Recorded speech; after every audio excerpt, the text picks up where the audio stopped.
बेनीवाल और किरोड़ी को जाना होगा सुप्रीम कोर्ट। अभ्यर्थियों ने सुप्रीम कोर्ट में लगाई याचिका। क्या किरोड़ी और हनुमान अब रोक पाएंगे? चयनित अभ्यर्थियों ने पलटा पासा। राजस्थान की सबसे विवादित परीक्षा एसआई भर्ती 2021। हाईकोर्ट ने तो इसे अवैध मानकर रद्द कर दिया, लेकिन क्या ये लड़ाई यही खत्म हो गई है? बिल्कुल नहीं। नमस्कार, मैं हूं खुशी और आप देख रहे हैं भारत रफ्तार। आपको बता दें, अब इस लड़ाई का अखाड़ा राजस्थान से शिफ्ट होकर देश की सबसे बड़ी अदालत यानी सुप्रीम कोर्ट पहुंच चुका है। आज की सबसे बड़ी खबर यह है कि चयनित अभ्यर्थियों ने हाईकोर्ट के फैसले को चुनौती देते हुए सुप्रीम कोर्ट में एसएलपी दायर कर दी है। लेकिन असली पेच यहाँ है कि जो बेनीवाल और किरोड़ी लाल मीणा अब तक सड़कों पर दहाड़ रहे थे, क्या अब उन्हें भी दिल्ली का रुख करना होगा? क्या हनुमान और बाबा की जोड़ी अब सुप्रीम कोर्ट में भी बेरोजगारों का पक्ष रखेगी? आज का हमारा विशेष पैकेज इसी पर है। 4 अप्रैल को हाईकोर्ट की खंडपीठ ने ऐतिहासिक फैसला सुनाते हुए पूरी भर्ती को रद्द करने का आदेश दिया था, लेकिन अब चयनित अभ्यर्थियों ने सुप्रीम कोर्ट का दरवाजा खटखटा दिया है। उनका तर्क सीधा है, कुछ की गलती की सजा सबको क्यों? चयनित अभ्यर्थियों ने अपनी याचिका में कहा कि जिन्होंने ईमानदारी से मेहनत की है, उन्होंने नौकरी से क्यों निकाला जाए। उनका कहना है नकलचियों और पेपर लीक माफियाओं पर कार्रवाई हो, लेकिन पूरी भर्ती रद्द होने से उनका भविष्य अंधकार में है।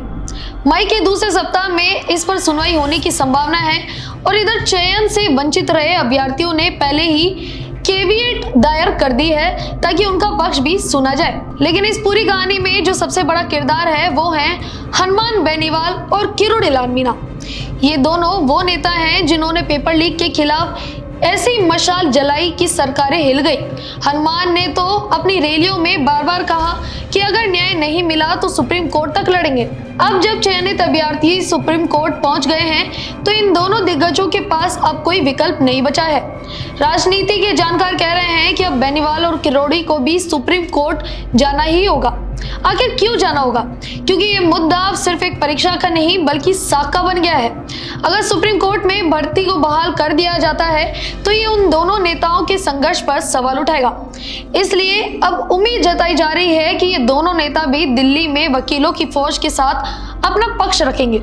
राजनीतिक विश्लेषकों का मानना है कि बेनीवाल और किरोड़ी का सुप्रीम कोर्ट जाना न केवल बेरोजगारों को भरोसा दिलाएगा बल्कि राजस्थान की राजनीति में उनकी पकड़ को और मजबूत करेगा। हाईकोर्ट ने तो आरपीएससी में भी राजनीतिक नियुक्तियों पर भी तल्ख टिप्पणी की है, जिसे अब ये दोनों नेता सुप्रीम कोर्ट में और जोर शोर से उठा सकते हैं।